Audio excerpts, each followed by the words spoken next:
what's going on, everybody? This is JohnJake Baseball on the mic here, man. We're coming at you with some more USBL action as we are getting ready to wind down this inaugural season. We're out here in the month of August as we pick things up in the top of the 6th inning. How about Jose Abreu? Probably one of the best acquisitions at the USBL trade day, giving the Chicago Freeze an early lead. Actually, not early lead. We're here in the 6th inning, duh. But that being said, you know, we got a good matchup here, man. The Chicago Freeze, who currently have the best record in the USBL, and the Indianapolis Indians, who are out here with the lead in the NL Central as of right now. It's been a pretty tight race. There's quite a few tight races throughout the USBL, and I'm certainly excited for it as well. So if you're excited for it as well, make sure you smash that like button, hit subscribe if you happen to be brand new as well, as we get a steal for second base, and the man is going to be safe. Fred Shaver getting his 17th stolen base of the season, and it provides immediate dividends for the Indianapolis Indians as they finally get themselves a run on the board.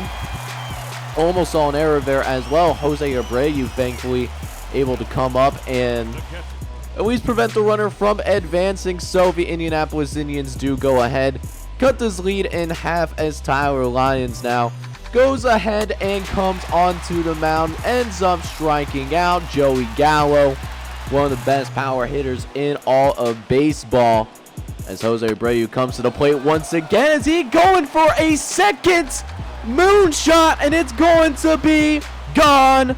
Home run for Jose Abreu, now number 17 of the season. And the Chicago Freeze get that run back in order to go ahead and make it a 2-run game once again.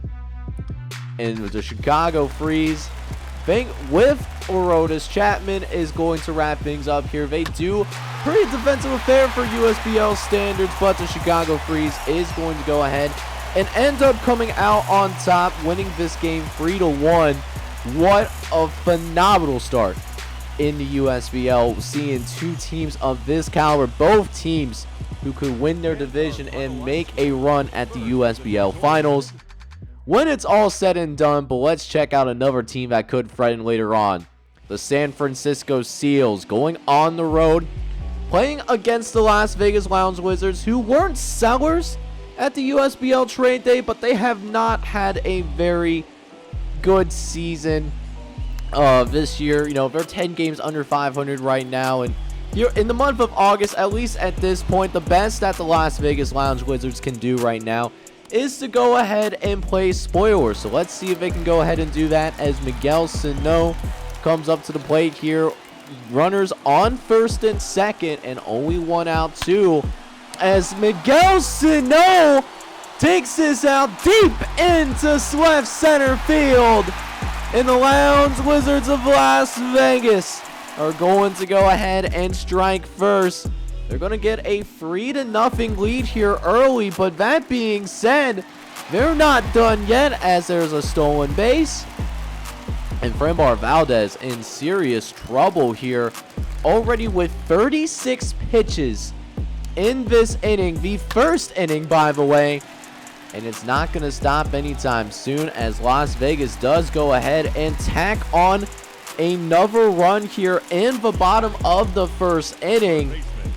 And Valdez, he might not make it through the end of this inning if he doesn't get his act together here, as we have another wild pitch. It ends up turning out to be a walk, though. So with that being said, Valdez actually ends up getting pulled by Jason Adam. No more runs are scored in this inning, but this bullpen for the San Francisco Seals is going to be tested for sure.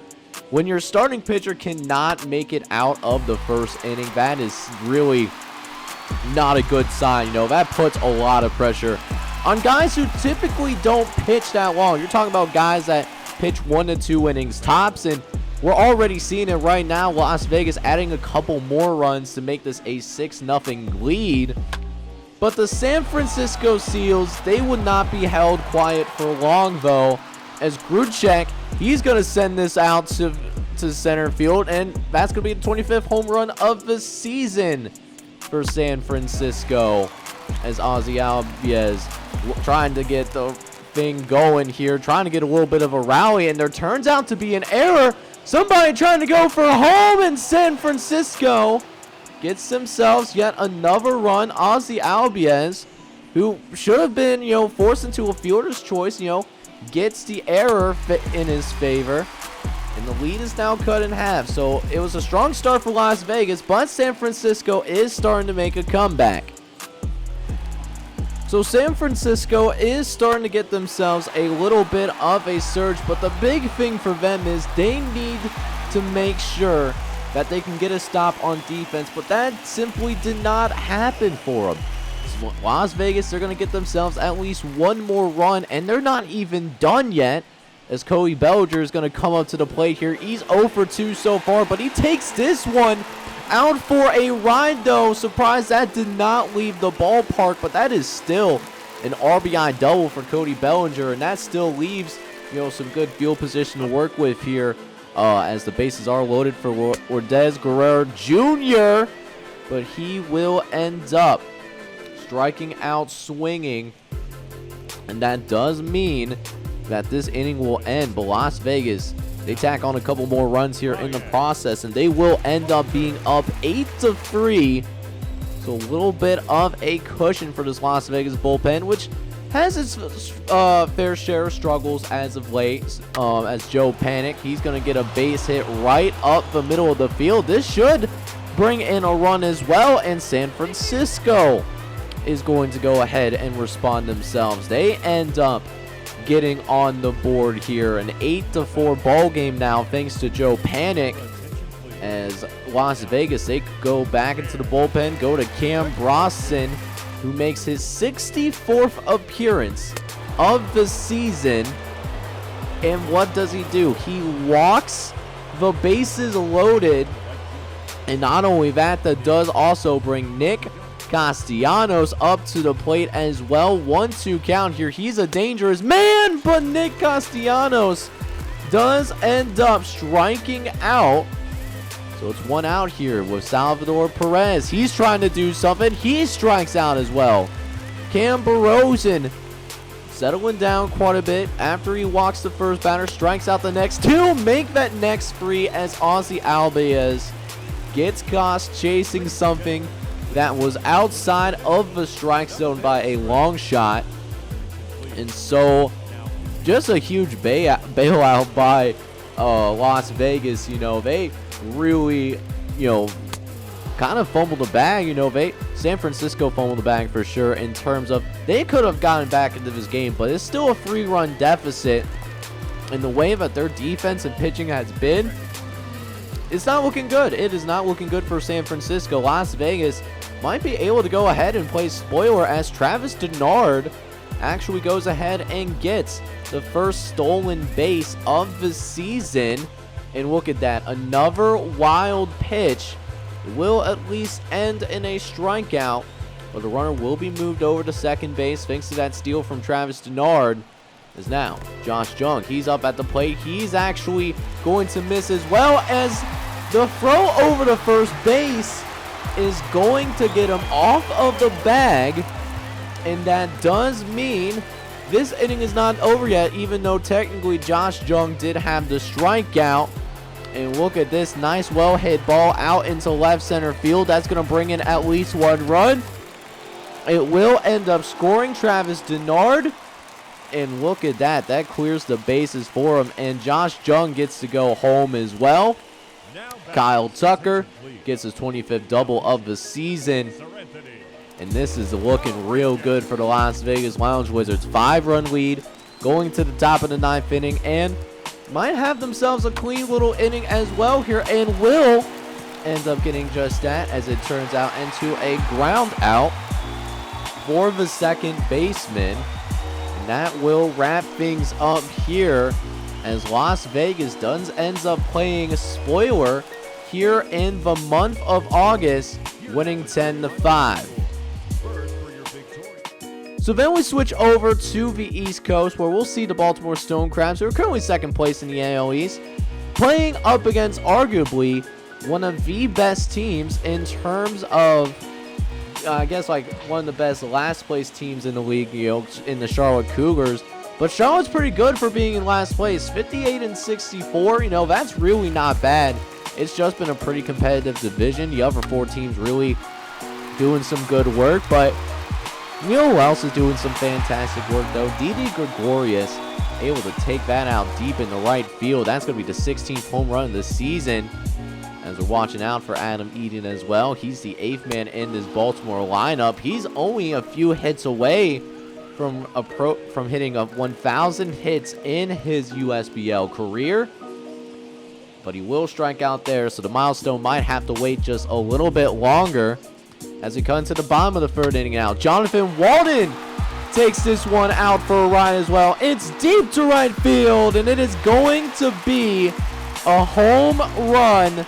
Jonathan Walden, he, I believe, was one of the people that was recently called up to the USBL, making some good use. He has his 5th home run of the season, and does also extend the lead to a 3-0 ball game, as Will Myers comes to the plate now, the 5th batter in the Baltimore Stone Crabs lineup, but he will go ahead and strike out, and so that does end the 3rd inning, and it's a 3-0 lead here. There's Didi Gregorius now up at the plate, bottom of the 4th coming on the way. He's gonna send this out to left field, and it's gonna be gone. Home run for Didi Gregorius. Not known for the power hitting, but here we are. My man has 2 home runs in this ball game, and it makes up 3 of the 4 runs that Baltimore has scored in this game so far. So you'll love to see that. And speaking of Didi Gregorius, he comes up to the plate once again, trying to go 3 for 3, but that being said, he will end up striking out. As a couple batters later now, Joey Bart comes to the plate, but we have somebody trying to steal, and the tag does end up getting applied. So there now is 2 outs as Adam Eden, who did end up getting on base a little single, the 998th hit of his USBL career, will end up getting thrown down. He tried his best, but his best was simply not good enough. Although it doesn't really matter all that much, as we have yet another home run. Joey Bart, this time around, with his 14th home run of the season. So Baltimore, after all this time, builds up this really nice lead. They're now up 6-0 here, as Charlotte will finally get themselves on the board themselves. They end up getting a home run. Charlie Cuberson at least makes sure that Charlotte will not be blanked, but that is as close as they're going to get, as Charlotte just had a really difficult time getting any sort of offense going. Just did not get the timely hits that they were necessarily looking for, as that will end this matchup between Baltimore and Charlotte. So a 6-2 game, and Baltimore stays alive in the AL East race because of this win. But if you want to talk about a team that might win the award for the most disappointing team in the USBL, it has to be the San Jose Marauders squad. Remember, this was a team that was actually buyers at the USBL trade day to try to go ahead and chase the Houston Astronauts in the AL West race. But it looks like San Jose is starting to pick things up here. They did win their last couple of games.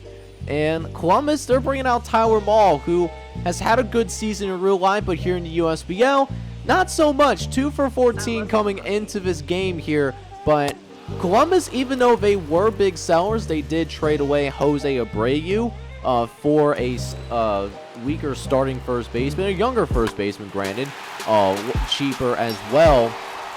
But they still got some guys, Ronald Acuna included, can still do some damage for the Columbus Jets. So even though they may have one of the worst records in the USBL right now, that doesn't mean that this Columbus Jets squad is necessarily a pushover right now. And San Jose is figuring that out. Even after winning their first couple of games against these guys, as Ronald Acuna Jr. gets past the plate and is going to be able to go ahead and get a couple of runs on the board. So Columbus doing a good job getting some runs up on the board here.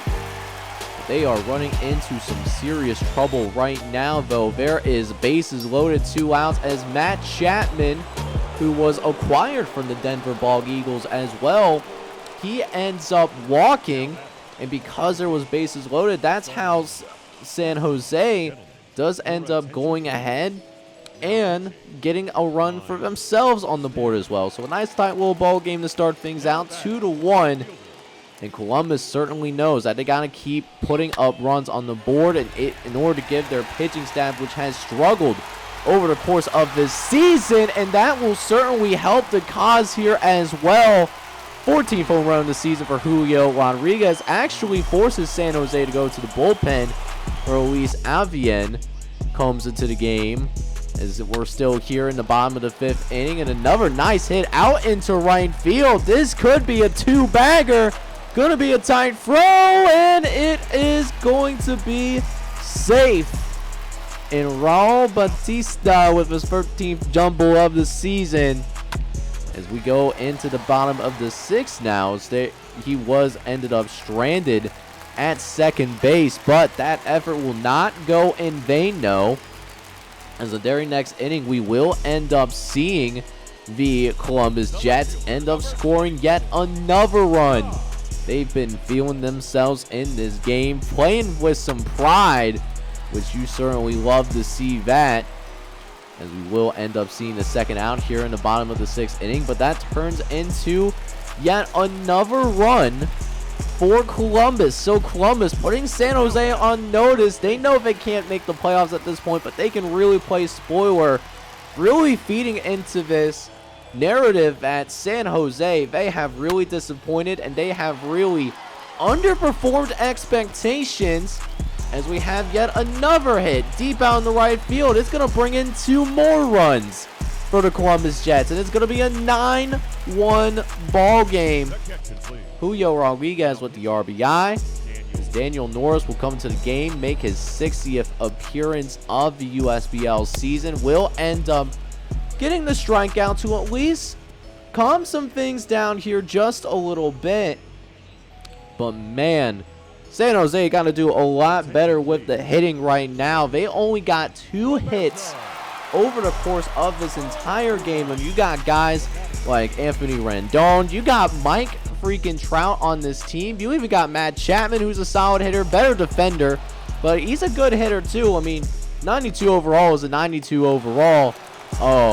You're down 9-1, and you know, top of the 9th inning comes around. You don't have you haven't cut into this deficit at all. So you need 8 runs. You only got 2 outs to play with, but this might help out a little bit. Dan Swansby is going to end up going deep here and going to be the 9th home run of the season.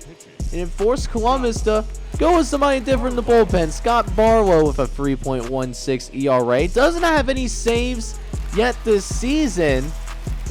Don't know if it will still count, even if it's a clean inning for him. But Scott Barlow, first batter he faced, does end up at least being a strikeout. So now 2-2 count here. Mike Trout looking to keep the game alive, but Mike Trout is going to end up striking out. And so Columbus stuns the San Jose Marauders.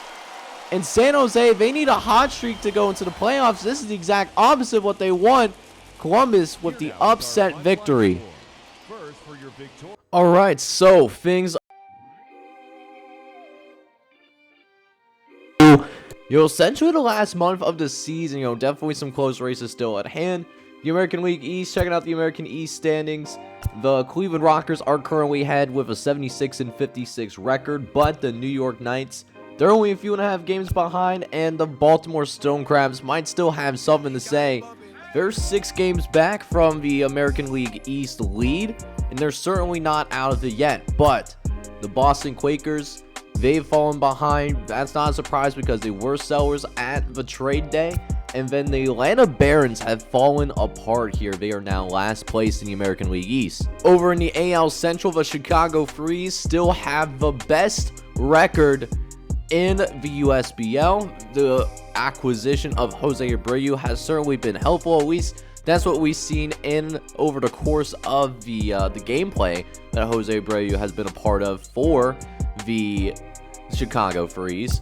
The Minnesota Ducks are having a pretty good year as well, 73 and 61. But the Chicago Freeze will likely win this division. The Detroit Leopards are actually playing a little bit better than what they did, during the trade, before the trade day. They're now just 9 games under 500. The Columbus Jets, they're doing the same thing that they've been doing. And then the Nashville Blues, also a team that has fallen apart, 52 and 80, one of the worst records in the USBL. Moving on over to the American League East, we have the Houston Astronauts, who are currently holding on to the ALS lead. But here comes the Seattle Pilots. They have certainly rallied in the second half of this season. They are now 4.5 games out, 73 and 60 right now. The San Jose Marauders, they were buyers at the trade day, but they have fallen apart here in the month of August, as I probably talked about earlier in this episode. 63 and 70, man. It's not looking great. And then the San Antonio Outlaws are in last place, which does leave the whole picture for the American League wild card. And this is what we got going on. Basically, there's 4 teams left here. Got the Seattle Pilots and the New York Knights. They both have the wild card. The Minnesota Ducks are currently a half game out, and then the Baltimore Stone Crabs are 2.5 games out of that wild card. It's reasonable to say all these other teams in the American League are out of it, including, again, the San Jose Marauders. They were buyers, and it just didn't work out. They're 10 games out of the wild card. They're likely going to be done. Transitioning over to the National League, we have the NL East to start things out. The Philadelphia Patriots, just like for most of the season, they do have the lead in the division. But that being said, the New Orleans Kings are hot on their tails. 74 and 59. They are just 3.5 games out. They were buyers at the trade day. They ended up getting themselves a brand new catcher to work with. That will help things out here a little bit. And, it'll be an interesting race in the NL East to see who comes out on top there.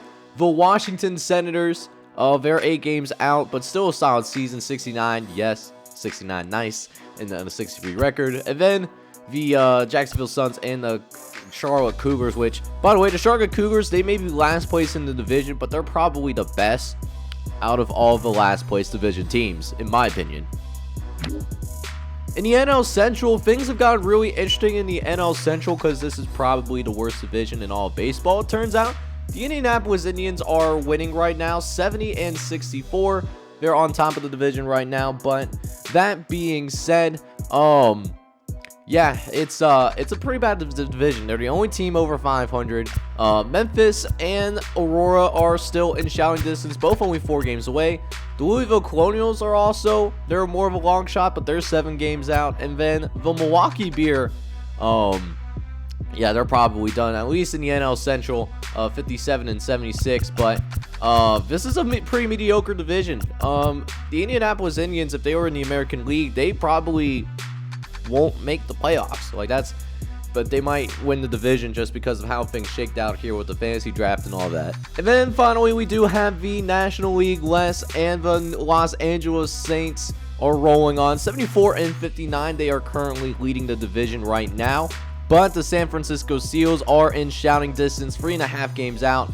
This is turning into a 2-team race with San Diego Whales, the Phoenix Firebirds, and the Denver Bald Eagles, who got themselves together a little bit, but I mean, they just could not overcome that really slow start that they had at the beginning of the season.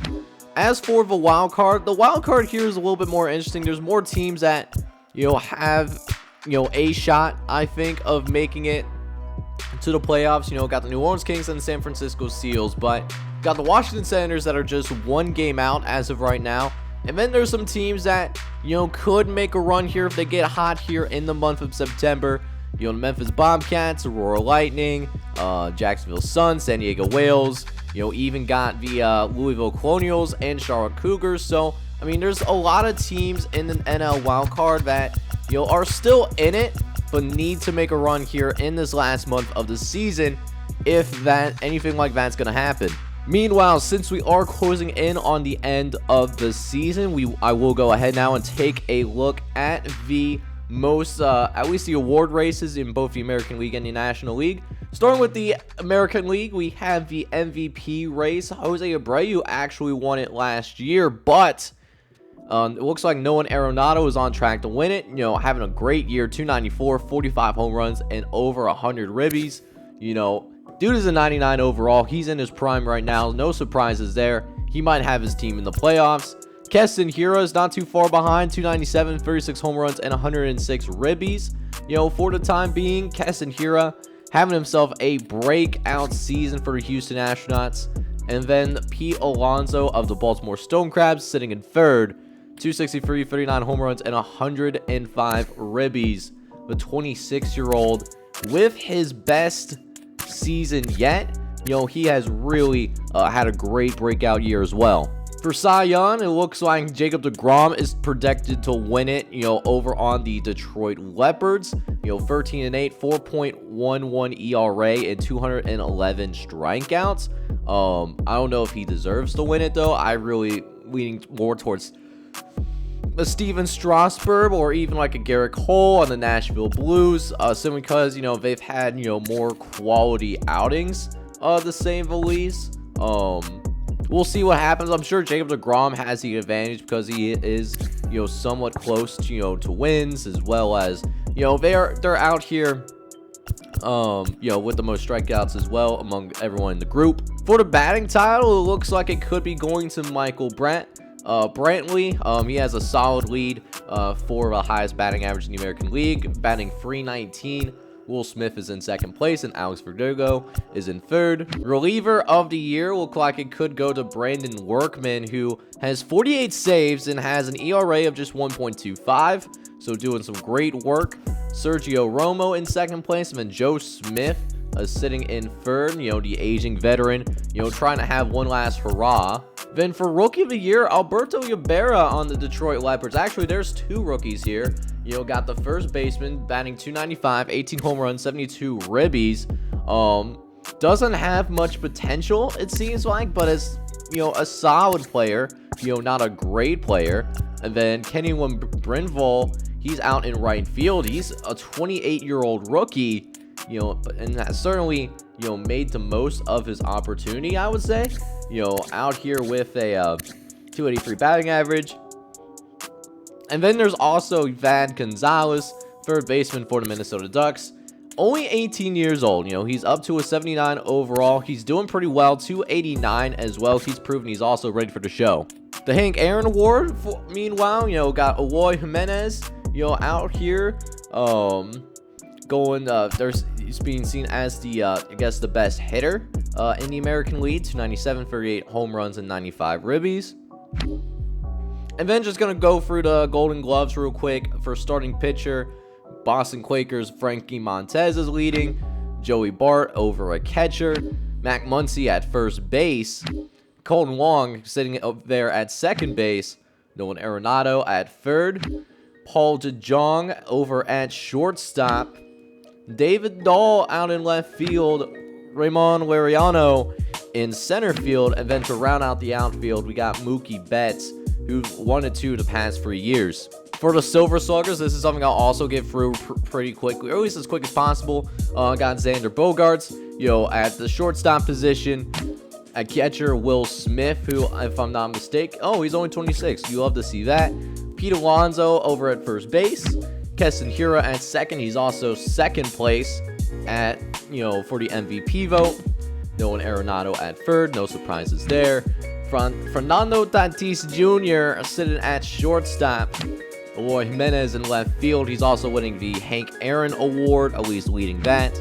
Ronald Acuna Jr. in center field. And then Jesse Winker sitting in left field. Now we move ourselves over to the National League. And over the National League, things are getting pretty interesting over there from an awards perspective. Right now, Jordan Alvarez is currently leading right now, 308, 33 home runs, and 98 RBIs.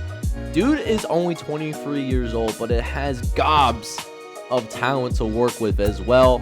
Then, behind him is Paul Goldschmidt of the San Francisco Seals, the first baseman, still even at 33 years old that he can get the job done. And then Bryce Harper right now, 292, 28 home runs, and 94 RBIs. I'm thinking if he can have a similar stat line to Jordan Alvarez, I think he could end up winning the MVP award as well, because the Philadelphia Patriots are currently projected to win the NL East. But that's, there's a lot more baseball left to play, even with, 1 full month remaining. For the Cy Young, looks like Kyle Hendricks could be projected to win the Cy Young Award for the LA Saints. 16-8, 254 ERA, and 143 strikeouts seems definitely warranted. Walker Buehler, though, of the Louisville Colonials, his team has not done well, but he himself has done a pretty good job. 258 ERA, 147 strikeouts, and a 12-3 record. He has simply carried the Louisville Colonials pitching staff. And then there's Trevor Bauer as well, starting pitcher for the Indianapolis Indians, 12-8, 324 ERA, and 172 strikeouts. He's not playing right now in real life for things that will probably get my video taken down if it was actually like in detail, but if y'all know, you know, right? But in the video game world, Trevor Bauer is still playing, and he's third on the Cy Young list. For the batting title, though, looks like Anthony Rendon, holds on to the lead as of right now. But that being said, though, both Brett Gardner and Chris Bryant are in shouting distance. Anthony Rendon doing it with all phases, 322, which leads the NL, obviously. And then 29 home runs, 77 RBIs, too. Brett Gardner, 313, 37 years old, but just finds a way to get the job done. 12 home runs, 52 RBIs. Chris Bryant, too, the third baseman, really showing what he can do. 312, 27 home runs, and 83 RBIs. And his team is still in it. They could potentially make the playoffs.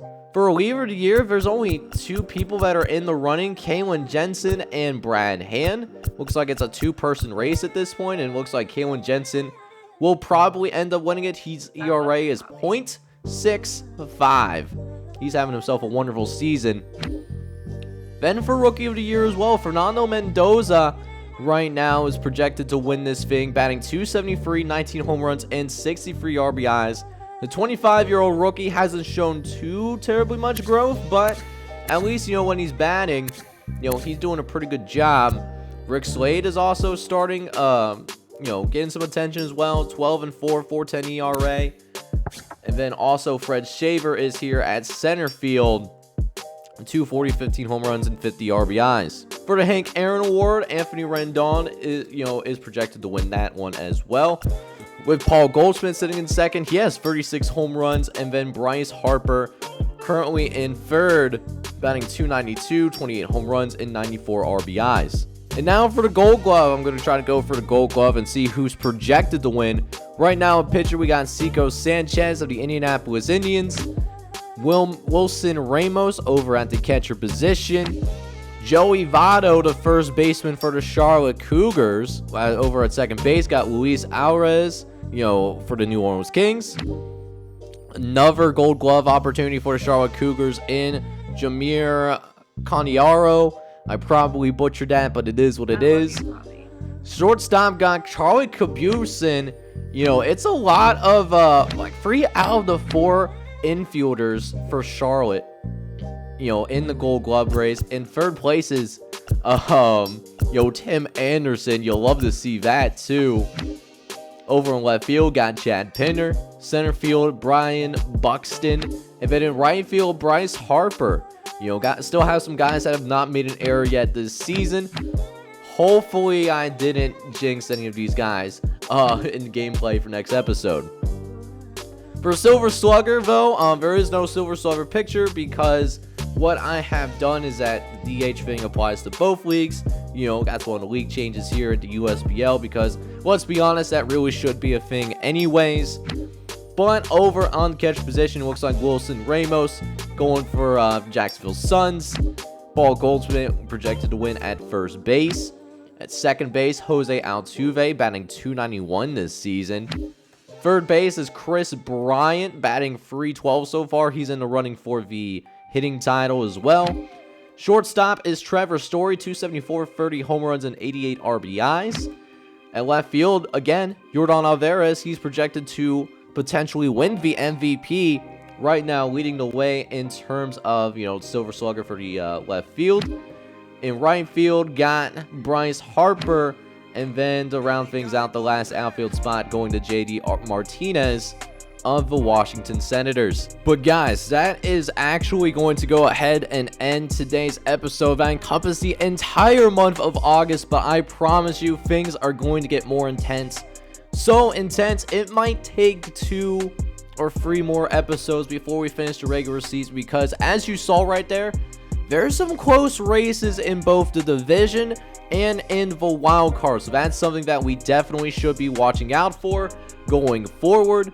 With that being said, I hope you enjoyed today's content here on the JohnJake Baseball channel. And if you did, smash that like button for me, as well as, leave a comment, as well as subscribe if you haven't done so and you made it all the way to the end of this video.